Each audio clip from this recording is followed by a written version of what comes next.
영희와 함께하는 슬기로운 출근길 노영희의 출발 새 아침은 청취자 여러분과 함께 만들어갑니다. 짧은 문자 50원, 긴 문자 100원에 유료 문자 샵 0945, 우물정 0945로 문자 보내주시거나 유튜브 보이는 라디오 댓글창, YTN 라디오 어플리케이션 예스를 통해 여러분의 목소리를 들려주세요. FM 94.5MHz YTN 라디오 노영희의 출발 새 아침. 잠시 후 계속됩니다.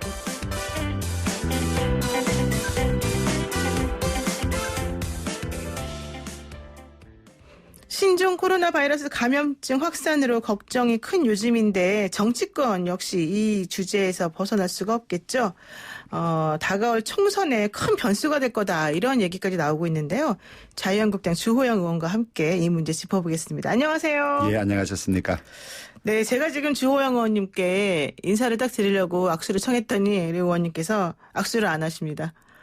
역시 이게 이제 요즘에 그 정치인들께서 선거철임에도 불구하고 이 코로나 바이러스가 확산될 걸 우려하셔가지고 악수를 안 하고 이제 그 사람들을 그 유세를 안 하고 이런 정책을 하신다고 하던데 역시 마찬가지신 거죠? 저도 어제 성당에서도 인사를 드리고 그랬는데 네네. 악수를 먼저 청해 오는 분이 계시면 악수에 응하지만은 또 개개인에 따라서 그 그렇죠. 악수를 두려워하는 분들이 계시니까 네. 소위 주먹치기라 그래서 주먹만 댄다든지 그다음에 팔을 댄다든지 이런 식으로 인사를 많이 나누었습니다. 역시 그렇군요. 저도 사실 주말 동안에 그런 문자를 여러 개 받았어요. 정치하시는 분들께서 선거 운동을 잠시 중단하거나 방식을 조금 바꾼다 이런 얘기를 하시는데 역시 좀 국민들이 우려하는 바를 정치인들께서 먼저 체감하시고 하시는 것 같은데요. 우선 그 신종 코로나 바이러스 확진 환자가 주말 동안 15명으로 늘어난 상태 아니겠습니까? 문재인 대통령이 감염병 전문가들과 함께 긴급 간담회도 주말에 하셨는데 정부 대응에 대해서 어떻게 보시나요?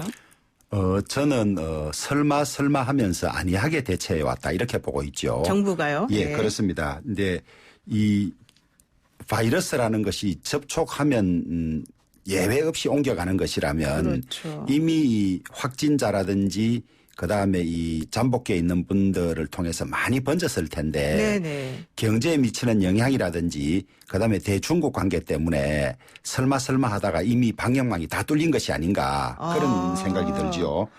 특히 국내에서 이미 3차 감염자가 발생한 것으로 돼서 네네. 이것이 지금 우리가 다 파악은 못하고 있지만은 자칫하면 크게 창궐할 가능성이 활짝 열린 그런 위험한 상황이 아닌가 이렇게 네. 보고 있습니다. 그러니까 지금 의원님께서 말씀을 하는 도중에 중요한 얘기가 방역망이 다 뚫린 거 아니냐 이런 얘기를 하셨는데 이게 사실은 가장 문제인 거죠. 지금 현재 보시는 그렇습니다. 관점이. 예. 네. 특히 국내도 그렇고 그다음에 이제 뒤늦게 어제 국무총리께서 2월 4일 0시부터 후베이에서 들어오는 중국인들을 네네. 외국인들을 막고 그다음에 후베이에서 들어오는 한국인들은 2주간 격리하겠다고 했는데 네. 최대집 의사회장 같은 경우는 네. 이미 중국 전체에 이 바이러스가 퍼져서 후베이만 막아서는 아무 소용이 없고 고위험 5개 도시를 전면 금지해야 된다 이렇게 주장을 하고 있고 네. 나아가서 전문가들은 이미 중국 전역에 퍼졌기 때문에 중국 전체를 막아야 하지 후베이 성에서 오는 사람만 막아서는 아무 소용이 없다. 네, 이런 네. 이야기까지 하고 있습니다. 그런데 이 무증상으로 전파할 가능성이 크다는 것이 새로이 밝혀졌고 그렇죠. 그런데도 불구하고 우리 국내 역학조사관은 130명밖에 없어요. 네. 그래서 이게 어떻게 잘 이 수그러들면 참으로 다행이겠습니다만은 지금 현재 상태로도 매우 심각한 것이 아닌가. 그런데 정부는 대책을 우왕좌왕하고 있고 컨트롤 타워도 분명하지 않고 이래서 너무 우려가 큽니다. 그러니까 지금 말씀하시는 게 이제 정세균 총리가 중국 후베이성을 14일 전에 그 14일간 지금으로부터 방문했던 외국인의 입국을 금지한다는 조치를 내리긴 했으나 이거는 사실 이제 마지못해서 하는 그런 정책인 것이고 이게 효과가 없을 가능성이 높다고 지금 보시는 거죠? 그렇습니다. 근데 사실 일본도 우리나라와 비슷한 수준으로 하고 있다고 하던데, 물론 미국 같은 경우는 전체 중국을 뭐 다 못 들어오게 하고 있다고는 하는데, 이게 우리나라 입장에서는 어쩔 수 없는 부분이다. 이런 얘기들이 있거든요. 이건 어떻게 보세요? 그런데 저는 제일 중요한 것이 확산을 막는 것이지 이런 일이 생기면 우리가 피할 수 없는 손해가 있을 수밖에 없습니다. 네, 그래서 그렇죠. 교류를 차단한다든지 입국을 금지한다든지 이런 조치가 가져올 부작용이 있기는 합니다만 네. 그것보다는 이 바이러스 창궐이 가지고 오는 피해가 훨씬 크기 때문에 대통령께서도 말씀하셨지만은 초기에 이건 좀 과하지 않느냐 싶을 정도의 과감한 조치들을 전면적으로 시행해야만 되는 것이지. 네. 한번 방역망이 뚫리면 그 뚫린 방역망 밖으로 나간 이 감염의 속도는 기하급수적이 될 것이기 때문에 저는 여기에 그런 어떤 비교하거나 따지거나 이래서는 되지 않을 것이라고 보고 있습니다. 그러니까 중국의 눈치를 보면서 국민의 이런 안전이나 건강을 다 이렇게 교환하는 방식으로 하는 건 옳지 않다. 그렇습니다. 그러시군요. 또 국민의 우려도 근거 없는 것이 아니라 지금 65만이 넘는 국민들이 네. 이 중국인 국내 입국을 금지해 달라는 청원을 하고 있는 그렇죠. 그런 국민 청원 좀 상황이거든요. 나오기도 했죠. 그래서 우리가 너무 설마 하면서 안이하게 대처하고 있는 것이 아닌가. 지금도 이미 많이 번진 것이 아닌가 이런 걱정을 하고 있습니다. 네. 있고 외국의 경우도 우리나라뿐만 아니라 싱가포르도 그렇고 싱가포르, 일본, 호주, 미국 모두 다 적어도 우리보다 강하거나 더 전면적인 조치를 취하고 있지. 네. 이렇게 우리 중국과 교류가 많은 나라에서 이렇게 느슨한 나라는 안 될 거라고 봅니다. 예. 그렇군요. 사실 우리가 중국하고 인접했기 때문에 위험성이 좀 더 크다 이렇게 볼 수도 있겠네요. 그렇습니다. 그리고요. 이제는 뭐 이 바이러스 얘기는 여기까지 일단 하는 걸로 하고요. 그 안철수 전 의원이 신당 비전 발표 기자간담회를 어제 열지 않았습니까? 예. 이제 내세운 게 세 가지예요. 탈이념, 탈진영, 탈지역인데요. 뭐 일하는 정치를 위해서 장애 집회와 투쟁 같은 거 하지 않겠다 이런 얘기를 또 내세웠는데 어떻습니까? 안철수 전 의원이 만드는 신당 이런 건 어떤 영향력이 있을까요? 저는 우리 정치가 나아가야 될 어느 정도 지향점을 말씀하신 건 맞는 것 같은데 지향점. 예, 네. 현실 정치는 그렇게 녹록하지가 않습니다. 네. 우리 안철수 전 대표 이번에 신당을 만들면 네 번째 신당이 되는데요. 그렇죠. 그 신당을 만들 때마다 하신 말씀이 대략 비슷합니다. 기득권 양당의 진영 정치에서 벗어나서 그렇죠. 중도의 이 탈이념, 탈지역 정치를 하겠다 이렇게 표방을 해왔는데 네. 막상 현실 정치의 이 구심력이란 것이 특히 선거를 앞두고는 양당 체제로 강하게 견인하기 때문에 네. 이번에도 쉽지는 않을 것이다 그렇게 보고 있고요.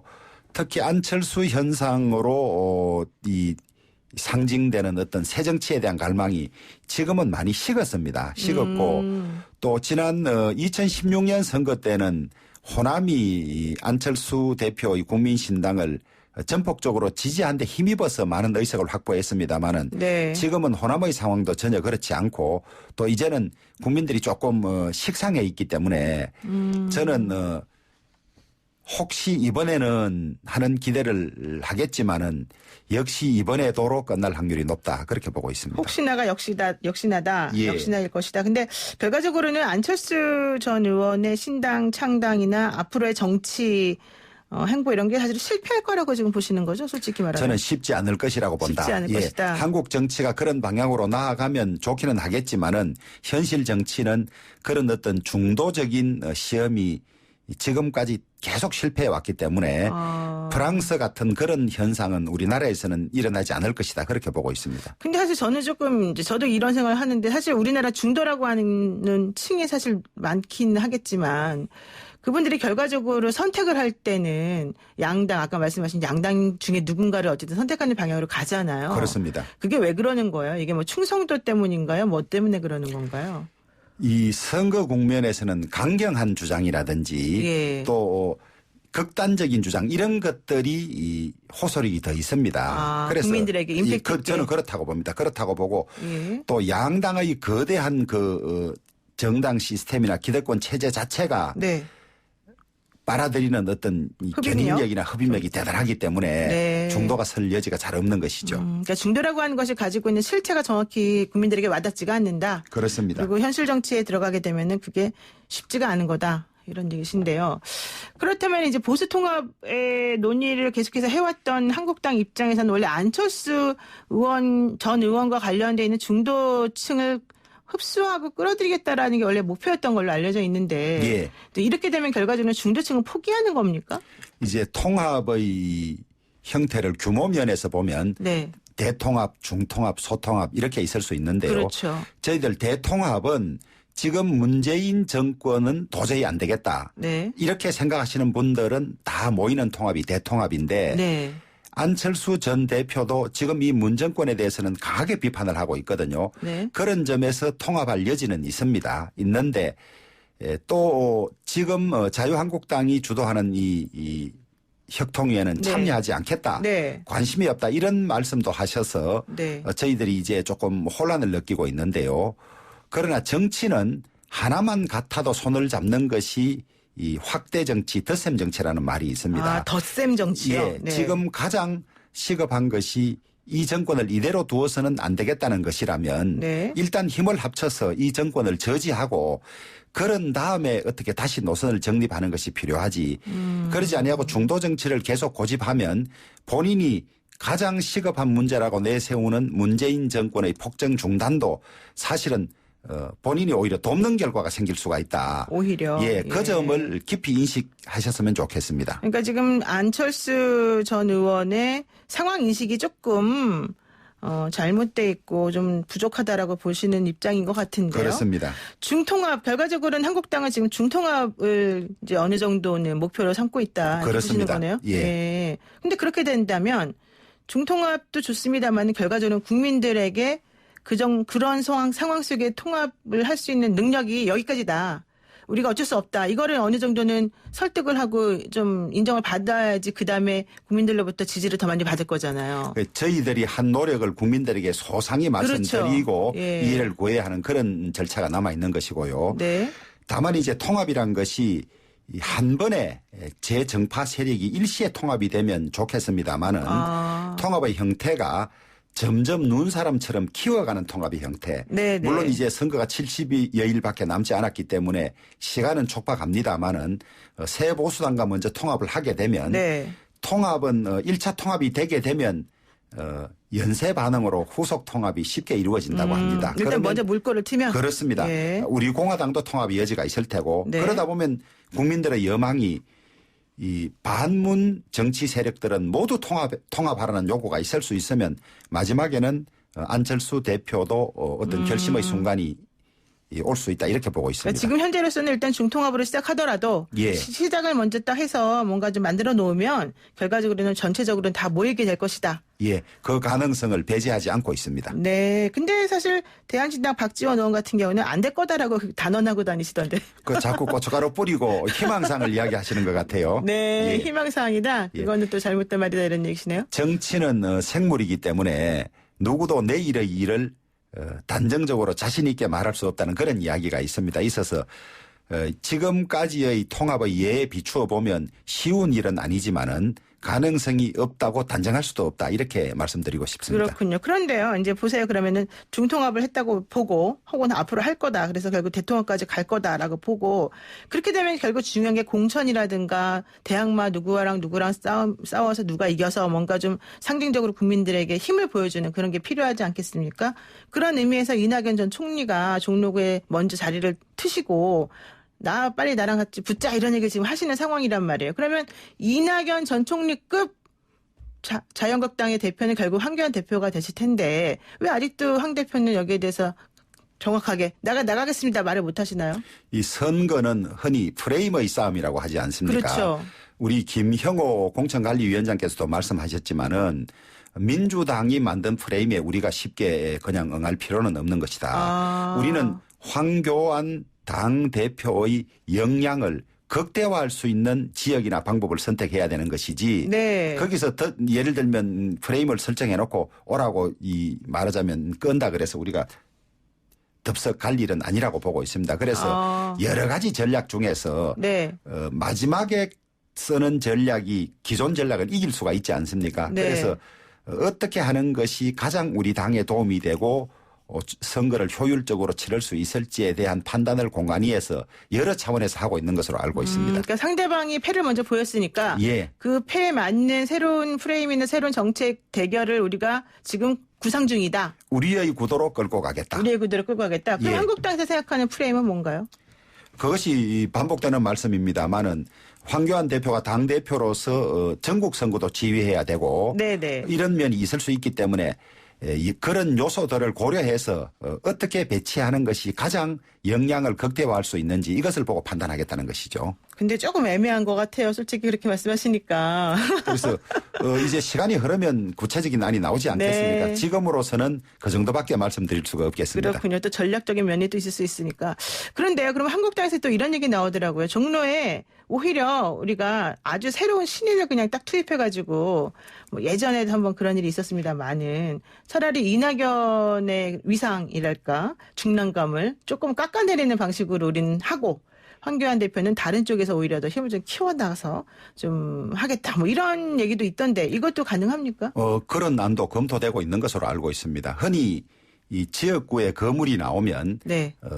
버금가거나 능가하는 거물을 내서 선거를 치르는 방법이 그렇죠. 있고 그게 하나의 방법이고. 예, 아예 다른 차원의 이 청년이나 신인이나 이런 분을 내서 말하자면 이 비대칭 전력으로 그렇죠. 선거를 붙이는 방법이 예전에 뭐 있거든요. 선수조 뭐 그렇습니다. 같은 그래서 방식이죠. 예. 어느 것을 선택할지는 여러 가지 지표나 여론조사나 전략이나 이런 것을 검토한 끝에 최종적으로 선택될 걸로 보여집니다. 근데 홍준표 전 대표 같은 경우는 그런 전략인지 뭔지 모르겠지만 어쨌든 홍준표 전 대표 입장에서는 그거는 뭐 아니다. 이거는 조금 비겁한 거다. 뭐 이런 취지로 말씀을 계속 하시더라고요.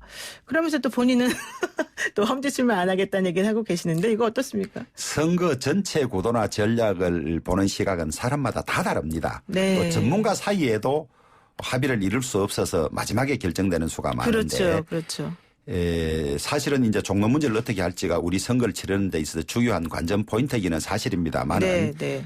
전국 전략에 따라서 배치돼야 할 것으로 보고 민주당은 지금 권역별로 선거를 치를 대표적인 중진들을 선정해서 맡기고 있습니다. 네. 그래서 강원도는 누구다, 네. 뭐 PK는 누구다 이렇게 하고 있는데 홍 대표는 우리도 그런 것이 필요하지 않느냐. 자기가 PK에서 그런 역할을 하겠다. 네. 뭐 이런 주장을 펴고 있는 것이죠. 있고 네. 저희들은 이제 시간과의 싸움이 이 중요한 변수라고 보고 있습니다. 시간과의 이제 싸움이요? 예, 선거가 70여일밖에 남지 않았기 때문에 그렇죠. 예. 무슨 새로운 사람을 찾아서 새로운 지역에 넣는 것이 그렇게 쉽지 않은 상황이기 때문에 그런 점도 고려해야 될 중요한 변수라고 생각을 하고 있습니다. 그래서 무슨 당대표급을 수도권의 험지에 투입하자 이것도 시간의 한계 때문에 쉽지 않을 확률이 저는 높다고 보고 있습니다. 근데 또 이런 얘기 있어요. 김무성 의원을 광주에 보낸다 뭐 이런 얘기도 있듯이 지도부가 이제 험지 출마를 중진에게 맡겨버리겠다 아예 이런 얘기도 하시던데. 정치적인 상상력이 많을수록 좋기는 합니다만은 그 상상력을 현실이 뒷받침해 주지 못할 때는 네. 코미디성으로 끝나는 수가 있어요. 그렇죠. 그래서 저는 실현 가능성은 지극히 낮을 것이라고 보고 있습니다. 그런 거는 그냥 하나의 가능성의 얘기 정도뿐이다. 예. 지금 사실은 이제 한 달 전에 비교해서 민주당이 좀 초조해하는 모습이 사실 보여주고 있습니다. 그 전까지는 거의 지금 낙관적으로 이 판세를 좀 보면서 공격적으로 인재 영입도 하고 좀 분위기를 먼저 주도권을 잡겠다라는 모습이었는데 지금은 오히려 조금 위험하다라는 얘기가 나오고 있단 말이죠. 그럼 이런 상황에서 한국당이 할 수 있는 거는 정확히 어떤 게 있을까요? 사실 민주당 진영은 선거 공학에는 대단히 능하지 않습니까? 그런데다가 지금 언론 환경이나 이런 것들도 자기들에게 유리하고 여론조사 지지율을 굳게 믿고 있는 것 같습니다. 네. 그리고 또 이 상대 진영인 이 보수 중도 진영이 통합되지 않고 분열되고 있는 상황 네. 이런 것 때문에 자기들이 정말 어부지리로 폭정을 하고 있으면서도 네. 이길 거라는 생각을 은연중에 드러냈는데 네. 지금까지 이 선거 두서너 달 전의 여론조사가 맞은 적이 없습니다.